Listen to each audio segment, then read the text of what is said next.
Well, I think most people have a broad sense of the elections, but I should first say I'm really grateful to MR for all the work he has done around the Indiaspora. I always pronounce it improperly, but it's been. I think I was at the first meeting years ago, and he really identified this one challenge in the community, which is the level of engagement in the political and civic life of the country has not matched its engagement elsewhere. And so I am really grateful to him for the work he has done. Obviously, it's important to have celebrations and galas, but also really focusing people's attention on this issue has really mattered, as you've seen in the last election, where the number of Indian Americans running for office and winning office is really at historic levels. It's definitely historic when you go from 1 to 5. So, and we obviously have Senator Kamala Harris, who's half Indian American. I worked with her sister Maya Harris on both at the Center for American Progress and on the Clinton campaign. So, there's tremendous opportunities for these members. And I think one of the reasons why this is so important is that as I've been in Washington and sat around some tables where people are making decisions, that people who are making the decisions and their life experiences really matter to the kinds of decisions that ultimately get made. And so having a number of Indian Americans from all over the country is going to be a critical improvement. Now, the Indian American community actually did come out in force in this election and was relatively lopsided, although not on the victory side. It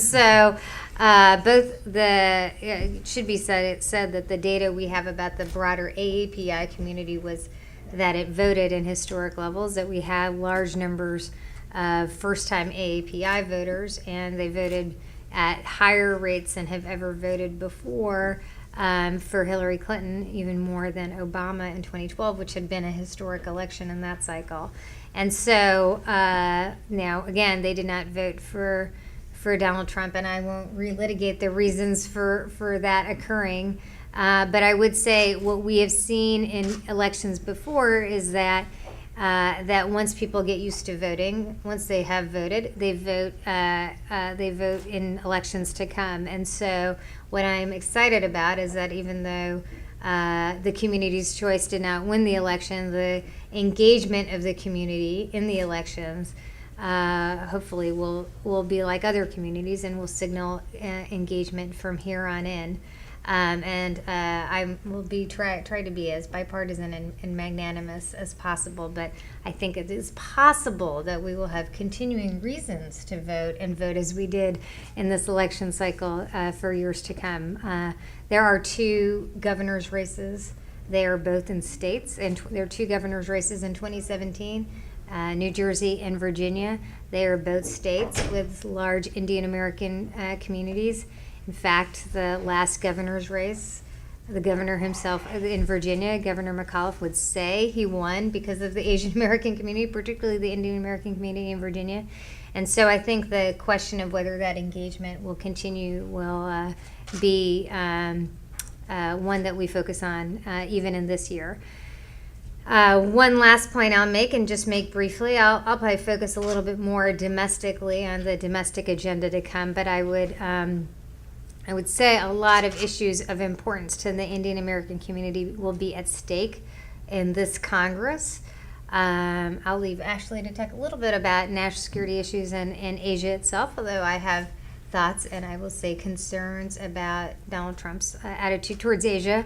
But on the domestic front, whether it's immigration issues or education or health care, these are issues that have not been debated, some of which have not been debated in a very long time, that will be at the forefront. We are looking at an administration that is not just taking up the issue of undocumented immigrants.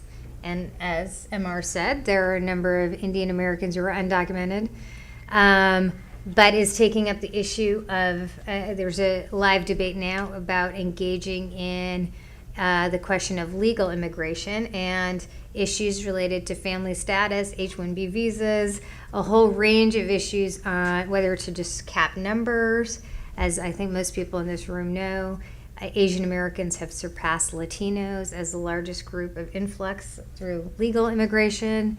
I think that the fact that we're having a debate about legal immigration and not just undocumented should be something of concern to the Indian American community, and something that should be a reason for continued engagement in the political process past the election cycle.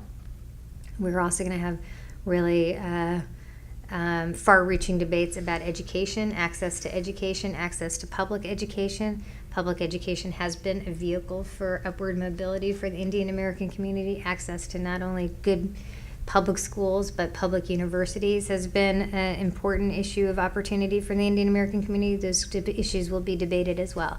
So I think the debates that we have in the Congress are going to be ones which I hope that you'll see the activism that came out in the election also show itself to be even more effective, hopefully, in the congressional debates we have. Just to reference just what happened in the House today, which shows that the retreat on changes to the House ethics rules shows that political activism and political engagement can change action in the House and in the Senate. And I hope that that will be a lesson to the Indian American community, that it's great to see Shaker here, who did so much on this in this last election cycle, to take that action, take that energy that got invested in this election and ensure that it stays active in not only the campaigns that are to come, but also the battles in Congress that are to come as well. With that, I'll turn it over to Ashley. Thank you.